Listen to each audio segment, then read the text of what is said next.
इस क्लिनिकल विश्लेषण में स्वागत है।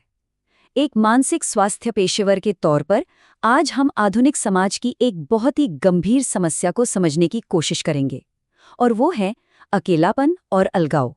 हम न सिर्फ इसकी जड़ों तक जाएंगे, बल्कि सामूहिक स्वास्थ्य को सुधारने वाले वैज्ञानिक और साक्ष्य आधारित उपचारों पर भी बात करेंगे। चलिए शुरू करते हैं। जरा इस आंकड़े पे गौर करें। सीडीसी यानी सेंटर्स फॉर डिजीज कंट्रोल का डेटा बताता है कि हर 3 में से एक वयस्क अकेलापन महसूस करता है। ये कोई मामूली बात नहीं है। ये पूरे समाज में फैले एक बहुत बड़े लक्षण को उजागर करता है। तो आइए इस क्लिनिकल रहस्य की गहराई में उतरें। सोचने वाली बात है ना, एक ऐसा समाज जिसके पास इंटरनेट और डिजिटल कनेक्टिविटी के इतने अभूतपूर्व साधन हैं, वो इतने गहरे भावनात्मक अकेलेपन का शिकार कैसे हो सकता है? आज की हमारी इस चर्चा की रूपरेखा कुछ इस तरह रहेगी। हम सबसे पहले आधुनिक सामाजिक अलगाव के लक्षणों को समझेंगे, फिर हमारी डिजिटल आदतों की मनोवैज्ञानिक पैथोलॉजी की जांच करेंगे, उसके बाद एक न्यूरोलॉजिकल उपचार पर बात करेंगे और अंत में इससे बाहर निकलने के रास्तों पर चर्चा करेंगे। चलिए पहले भाग से शुरुआत करते हैं। आधुनिक सामाजिक अलगाव का निदान। अक्सर अकेलेपन को सिर्फ एक उदास एहसास मान लिया जाता है, लेकिन मेडिकल डेटा बिल्कुल स्पष्ट है। सामाजिक अलगाव वास्तव में एक गंभीर मेडिकल स्थिति है। इसके शारीरिक नुकसान सच में चौंकाने वाले हैं। डिमेंशिया का 28% अधिक खतरा, हार्ट अटैक या स्ट्रोक का 30% अधिक जोखिम, एक कमजोर प्रतिरक्षा प्रणाली और अवसाद व चिंता का एक ऐसा भंवर जो इंसान को नीचे खींचता जाता है। सच कहूं तो ये जोखिम किसी भी गंभीर शारीरिक बीमारी जितने ही खतरनाक हैं। इस समस्या को समझने के लिए इस पैथोलॉजिकल फीडबैक लूप को समझना बहुत जरूरी है। होता क्या है कि शुरुआत अकेलेपन या चिंता की भावना से होती है। इसके बाद इंसान राहत पाने के लिए सोशल मीडिया का रुख करता है, लेकिन वहां जाने पर फोमो यानी कुछ छूट जाने का डर और नकारात्मक तुलनाएं दिमाग पर हावी हो जाती हैं। नतीजा, व्यक्ति और भी अधिक अलग-थलग और असंतुष्ट होकर खुद को समेट लेता है।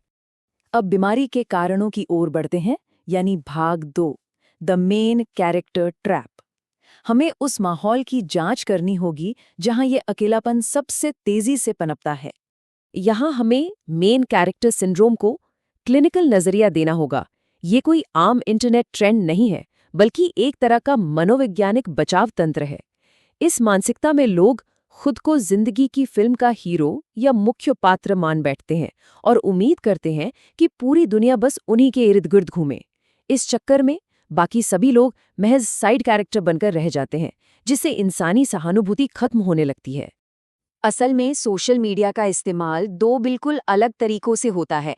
एक है कम्युनल यूज, जहां दूसरों से जुड़ने के लिए पोस्ट लाइक किए जाते हैं या मैसेज भेजे जाते हैं, और दूसरा है एजेंटिक यूज, जहां अपनी अहमियत को बनावटी रूप से बढ़ाने के लिए लगातार सेल्फी पोस्ट करना, एक खास तरह की इमेज बनाना और सोशल स्टेटस के लिए अपनी पहचान को संवारना शामिल है।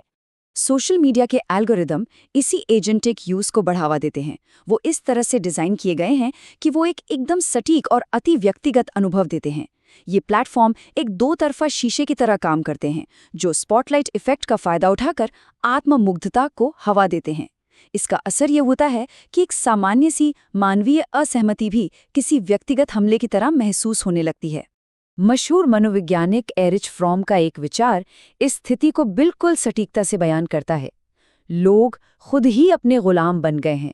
किसी बाहरी मालिक के बजाय उन्होंने उस मालिक को अपने ही भीतर बिठा लिया है। ये अस्वस्थ स्वार्थ असल में एक तरह की मनोवैज्ञानिक कंगाली से पैदा होता है, जहां लोग परफेक्शन और अटेंशन पाने की अपनी ही कभी न खत्म होने वाली मांगों के जाल में फंस जाते हैं।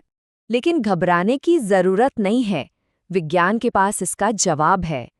आइए भाग 3 की ओर बढ़ते हैं, जहां हम बात करेंगे तंत्र का चिकित्सा के रूप में करुणा या सहानुभूति की। न्यूरोलॉजिकल डेटा इस आत्मकेंद्रित अलगाव का एक बहुत ही ठोस साक्ष्य आधारित इलाज पेश करता है।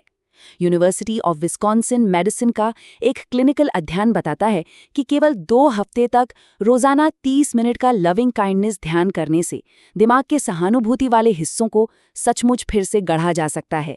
ये प्राचीन तकनीक वाकई दिमाग की वायरिंग बदल सकती है। इस क्लिनिकल परीक्षण में लोगों को 4 अलग-अलग चरणों में सहानुभूति दिखाने की ट्रेनिंग दी गई।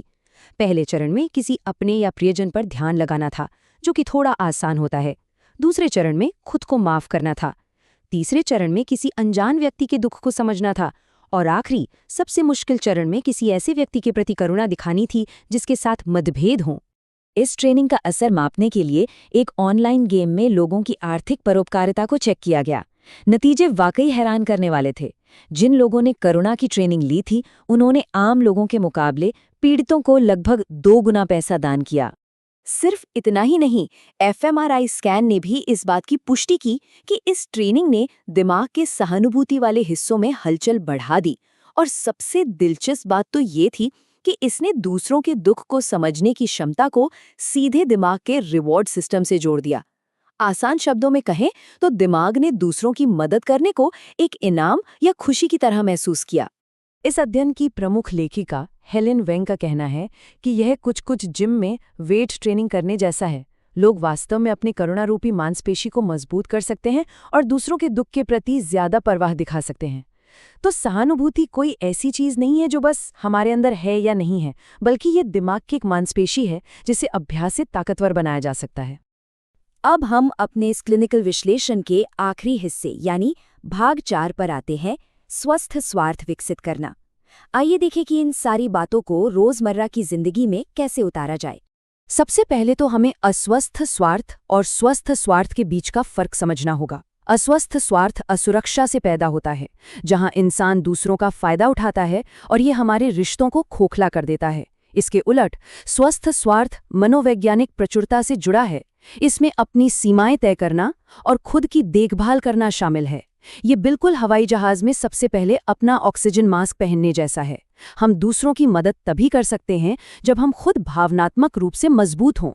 दोबारा दूसरों से गहराई से जुड़ने के लिए कुछ रोजमर्रा के अभ्यास किए जा सकते हैं, जैसे अपनी भावनाओं को समझना और उन्हें व्यवस्थित करना, खुद के प्रति थोड़ी नरमी बरतना, दूसरों की बातों को पूरे ध्यान से सुनना और किसी सामुदायिक प्रोजेक्ट में मदद करना। ये छोटी छोटी आदतें मनोवैज्ञानिक रूप से संपन्न होने का एहसास जगाती हैं और अकेलेपन के इस जाल को हमेशा के लिए तोड़ सकती हैं। आज की इस चर्चा का अंत एक बहुत ही अहम सवाल के साथ करेंगे।